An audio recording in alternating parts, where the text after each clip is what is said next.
gouvernements de l'Union, mais également à nos amis américains et à d'autres encore. C'est donc à la suite de cette initiative française que l'Union européenne, il y a quelques jours, et après un long travail qui a duré des semaines et des semaines, a adopté des sanctions qui sont sans précédent, à savoir l'embargo pétrolier sur les ventes iraniennes et le gel des avoirs de la Banque centrale iranienne. Je crois que ces mesures témoignent de la détermination de la France. Elles visent à montrer au régime iranien que la seule issue possible aujourd'hui, c'est d'ouvrir des négociations sérieuses, sans préconditions, concrètes, sur la base d'ailleurs de ce que nous avons à plusieurs reprises proposé, à nouveau dans une lettre de la haute représentante de l'Union européenne qui date maintenant du mois de juillet, donc des négociations avec la communauté internationale sur ce programme nucléaire qui n'est pas acceptable. Nous n'accepterons pas, nous l'avons dit à plusieurs reprises, que l'Iran, en violation de tous ses engagements, en violation des résolutions du Conseil de sécurité, des décisions du Conseil des gouverneurs de l'Agence internationale de l'énergie atomique, poursuive un programme dont nous avons aujourd'hui la certitude qu'il vise à la fabrication d'une bombe atomique. Ces positions françaises et les sanctions qui ont été prises au niveau de l'Union européenne, qui ont été prises aussi par le Congrès américain et mises en œuvre par le président des États-Unis, montrent, je crois, que face à la menace iranienne, Israël n'est pas seul. Nous continuerons à renforcer notre pression sur Téhéran, tant que Téhéran refusera le dialogue que nous proposons toujours, puisque nous sommes bien sur... je déteste le franglais, mais il faut y aller, double track, double piste, si je puis dire. D'un côté le dialogue et de l'autre côté les sanctions. Nous pensons donc que toute reprise du dialogue ne pourra être conduite que sur des bases concrètes et sérieuses et mener à une solution qui comporte nécessairement le respect des résolutions du Conseil de sécurité. Nous ne baisserons pas ce niveau d'exigence. Voilà, mesdames et messieurs, ce que je souhaitais vous dire. Et vous répétez que l'engagement de la France aux côtés d'Israël ne faiblit pas. D'abord, entre nos deux sociétés civiles, et le travail de la Fondation en est un exemple tout à fait remarquable, mais aussi entre nos responsables politiques et nos gouvernements. Les relations du président de la République française avec les autorités israéliennes ont toujours été très, très franches, très directes, très chaleureuses, très amicales. Parfois, c'est vrai, on se dit des choses qui peuvent surprendre ou choquer, parce qu'entre amis, on se parle, parfois vigoureusement. J'ai observé d'ailleurs que les leaders israéliens savaient tenir un langage vigoureux. J'ai un très bon souvenir de mes dîners avec M. Lieberman. On m'avait dit, vous verrez, c'est très dur, de dur. Alors, bon, ben, on ne s'est pas entrechoqués, si je puis dire. Nous avons passé une soirée très sympathique au King David à Jérusalem. Voilà, donc c'est pour dire qu'on se parle, mais on se dit franchement les choses. Et donc je voudrais vous convaincre qu'il y a le socle. Ce socle est solide, inébranlable, c'est celui de l'amitié et de la solidarité en toutes circonstances quand l'essentiel est en cause, c'est-à-dire la sécurité d'Israël, sa pérennité bien entendu. Après, on peut avoir des divergences d'appréciation sur la tactique, sur la façon de sortir de l'impasse actuelle, et je pense qu'il y aura beaucoup de questions sur ce sujet auxquelles je m'efforcerai de répondre. En tout cas, je vous souhaite à nouveau la bienvenue. Il est trop tard de 48 heures pour vous souhaiter une bonne année, enfin, je le fais quand même de tout cœur. Merci de votre attention.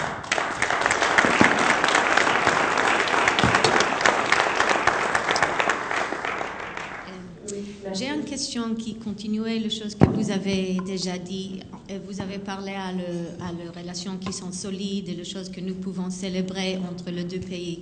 Mais quand même, il y a beaucoup d'Israéliens maintenant qui ont l'impression que les relations franco-israéliennes s'est détériorées ces derniers mois. Il semblait que la France a perdu un petit peu de patience avec peut-être Israël ou notre gouvernement.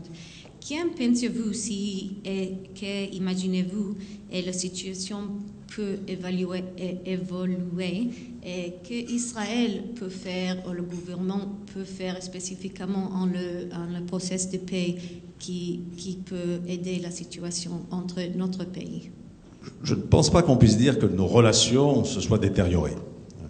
D'abord, nos relations, qu'est-ce que ça veut dire? Il y a tout ce dont nous venons de parler, tout le travail que fait la Fondation et beaucoup d'autres instances dans chacun des deux pays, je pense que la compréhension entre nos deux pays, entre nos sociétés civiles, la force du lien que j'ai évoqué tout à l'heure, tout ça ne s'est pas détérioré.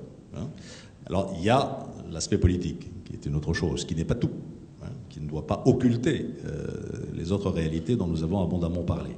Et c'est vrai que dans la dernière période, nous avons eu sur la façon d'atteindre les objectifs qui nous sont communs des divergences d'appréciation. L'objectif, il est clair, hein, et je pense qu'il n'est pas remis en cause. Nous sommes convaincus qu'il n'y aura pas de paix durable au Proche-Orient en dehors de la solution consistant à créer, enfin, un autre existe, mais à avoir deux États-nations, vous savez combien les mots comptent, et je les ai longtemps pesés, deux États-nations pour deux peuples. Et j'ai dit très clairement, Israël pour le peuple juif et la Palestine pour le peuple palestinien. Et nous sommes également d'accord sur un second point, c'est que cet objectif ne peut pas être atteint autrement que par des négociations directes entre les deux parties. Là-dessus, on est d'accord. Comment on fait? C'est là qu'il peut y avoir des divergences d'appréciation sur le processus ou sur la relance de ce processus.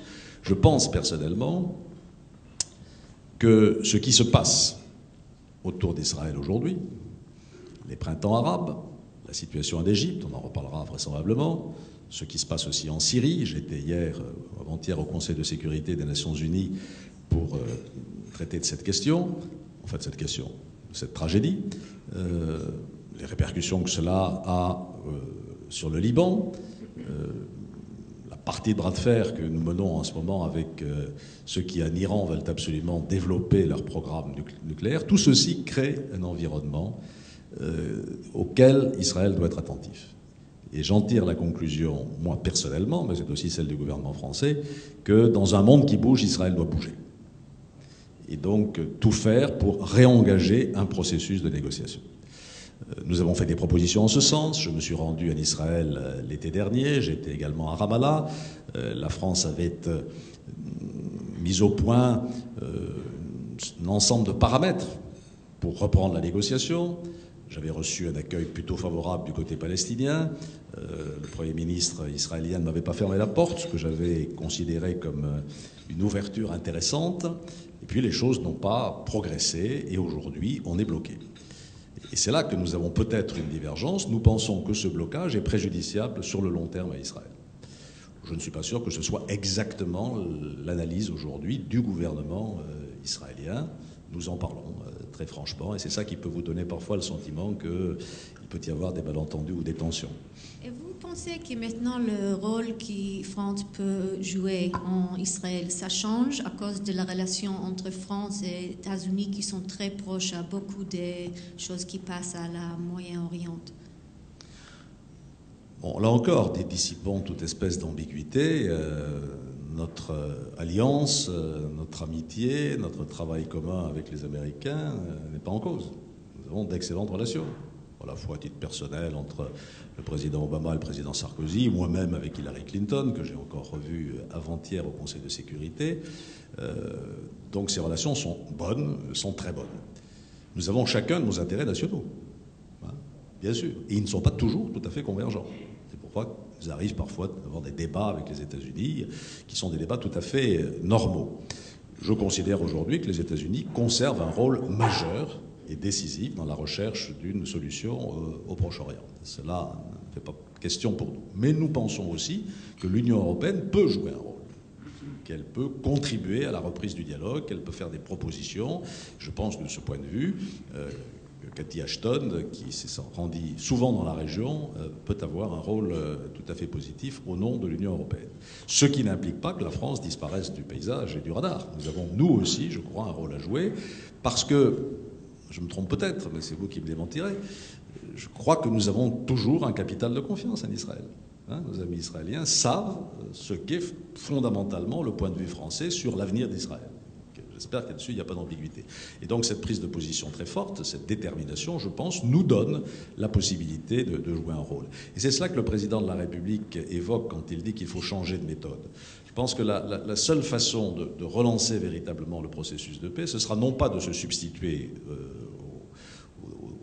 partenaires qui ont à négocier directement entre eux, bien entendu, mais de les accompagner et de les entourer par ce que nous appelons parfois une mobilisation des amis d'Israël, qui ne se limitent peut-être pas au quartet, mais qui pourraient engager davantage les membres permanents du Conseil de sécurité, l'Union européenne, les pays arabes, pour accompagner ce processus et faire qu'on sorte de l'ornière actuelle. Alors ça, c'est notre vision des choses. Elle n'est pas totalement partagée, je le sais bien, du côté israélien, mais tout cela, et c'est ça que je voudrais que vous ayez bien en tête, dans notre esprit, quel est le but?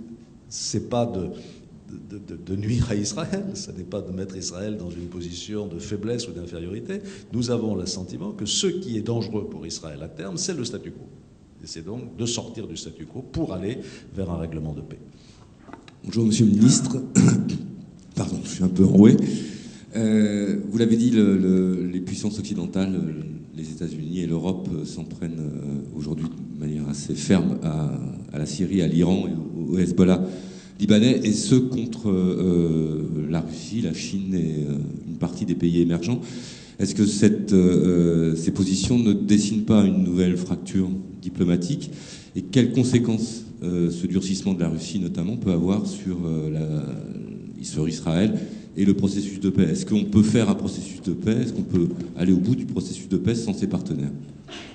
Évidemment non, et je viens de l'évoquer tout à l'heure quand je parlais du nécessaire accompagnement de ce processus de paix, peut-être d'une mobilisation des partenaires internationaux. J'ai parlé des membres permanents du Conseil de sécurité, et donc il y a la Chine et la Russie. Il n'est pas question de s'antagoniser avec la Chine et la Russie, ils doivent être des partenaires. Je vous rappelle aussi que dans les négociations que nous menons aujourd'hui avec... les négociations, dans la politique que nous mettons en œuvre vis-à-vis de l'Iran, le groupe 3+3 inclut la Russie, les États-Unis, les Européens et la Russie.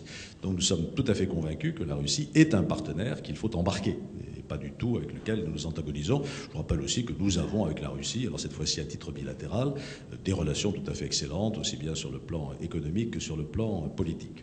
Mais ça ne veut pas dire que nous n'avons pas là aussi parfois des divergences d'appréciation avec la Russie.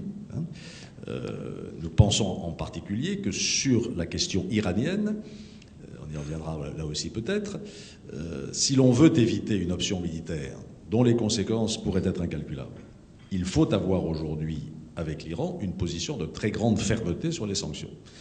La Russie est plus préoccupée de relancer le dialogue, quitte à faire un certain nombre de concessions qui nous paraissent parfois prématurées. Voilà un point de désaccord. Nous avons aussi parfois des désaccords sur la Syrie. Nous ne pouvons pas accepter, s'agissant de la Syrie, qu'on place exactement sur le même plan un régime qui a déjà massacré 6000 personnes, 384 enfants, si les chiffres de l'UNICEF sont bons, et je pense qu'ils sont bons, embastillé 15 000 prisonniers, provoqué 15 000 réfugiés, etc. etc. Et c'est la raison pour laquelle nous avons pris une position très claire au Conseil de sécurité pour que le plan de la Ligue arabe, qui nous paraît tout à fait pertinent, puisse être mis en œuvre. Nous avons un désaccord avec la Russie là-dessus, qui, pour des raisons diverses, n'est pas prête à adopter ce type de résolution. Voilà où nous en sommes. Donc il n'y a pas d'antagonisme systématique et je suis sensible à votre préoccupation. Je l'étendrai d'ailleurs au-delà de la Russie. Aujourd'hui, il y a un risque que nous voyons se dessiner entre les pays que j'appellerais anciennement industrialisés, puis ce qu'on appelle les BRICS. Donc Brésil, Russie, Inde, Afrique du Sud. Et il faudrait vraiment éviter qu'on en arrive à une sorte de clivage idéologique, autour notamment de ces questions de la responsabilité de protéger, à la lumière de ce que nous avons fait en Libye. Il y a là une fracture qui est en train de se créer et qu'il faut éviter. Il n'y a pas 36 façons de l'éviter, c'est par le dialogue. Donc nous dialoguons avec le Brésil, nous dialoguons avec l'Afrique du Sud, nous dialoguons avec la Russie, et pour éviter cette crispation qui serait préjudiciable à tout le monde, sans pour autant renoncer à un certain nombre de nos vues fondamentales. Au sujet de la printemps arabe, que ce soit en Libye, en Égypte ou en Tunisie, la France s'est très largement investie dans la révolution du printemps arabe. Ça, c'est nous tous savoir. Quel enseignement tirez-vous de ces événements et quel conseil donneriez-vous à Israël, en Israël? Parce qu'il y a beaucoup de personnes en Israël qui craignent que ces nouvelles, dont géopolitique, lui, soient préjudiciables. Qu'est-ce qui est en cause dans les printemps arabes? ou dans le printemps arabe. Je préfère parler des printemps arabes parce qu'ils se déroulent dans des conditions différentes selon les pays concernés. Ce sont des valeurs que nous avons en commun, France et Israël. Nous sommes des démocraties. On a même souvent dit qu'Israël était la seule démocratie au Proche-Orient. J'espère que ça va changer.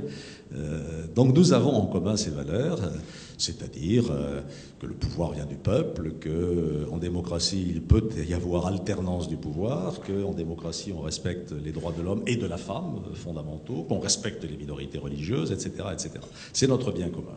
Or, qu'est-ce qui est en train de se passer dans les pays arabes, dans les printemps arabes?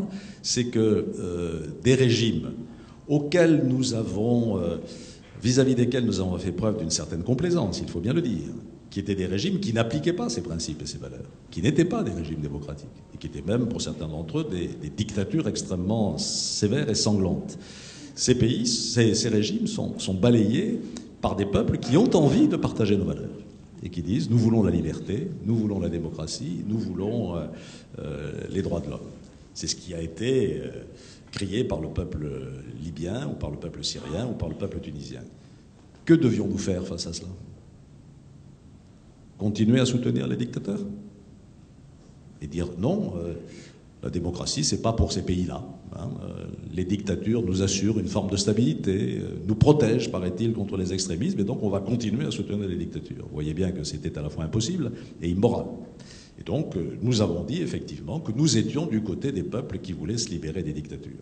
Alors maintenant, je ne vais pas refaire l'histoire trop longuement, ça s'est passé dans des situations très différentes. En Libye, à la suite de l'intervention qu'on connaît, en Tunisie, après une révolution qui n'a pas été totalement pacifique, mais qui se déroule aujourd'hui dans un contexte qu'il est. Au Maroc, grâce à la lucidité du roi, dans des conditions qui sont là aussi très, très encourageantes et qui, je pense, réussiront, etc., etc. Alors maintenant, on nous dit, mais vous avez pris un risque formidable, vous avez ouvert la boîte de Pandore parce que, en laissant renverser ces dictatures, vous avez laissé la voie possible à des mouvements extrémistes qui ne respectent pas les valeurs au nom desquelles ces révolutions ont été faites. Le risque existe, bien sûr. Il n'y a pas de révolution sans risque. Et il n'y a pas de révolution qui substitue à un régime dictatorial du jour au lendemain une démocratie apaisée. Un jour, un responsable égyptien m'a demandé, mais en France, il vous a fallu combien de temps entre le moment où vous avez fait la révolution et le moment où vous avez eu une démocratie à peu près apaisée? J'ai fait un petit calcul dans ma tête et je suis arrivé à un siècle, entre 1789 et 1870. Donc ça prend du temps. J'espère que ça prendra beaucoup moins de temps dans ces pays. Mais il faut leur laisser le temps, bien sûr, de mener cette transition. Et ne pas partir du principe... choquer peut-être d'entre vous encore, je ne le pense pas, en disant cela, qu'il y a une incompatibilité, comment dire, essentielle, par essence, entre l'islam et la démocratie. Non. Moi, je ne suis pas un grand spécialiste de l'islam, ni du Coran, mais je ne crois pas qu'on puisse dire que cette incompatibilité existe. Il y a, en revanche, des mouvements extrémistes, bien sûr, dans la religion musulmane. Permettez-moi de dire que ce n'est pas la seule. Il y a des extrêmes dans toutes les religions, y compris dans la religion qui est la mienne, qui est chrétienne. Bon, c'est pas si vieux, hein, l'Inquisition et autres. Donc ces mouvements existent. Et donc la ligne de la France, c'est de dire nous faisons confiance au peuple pour qu'ils exigent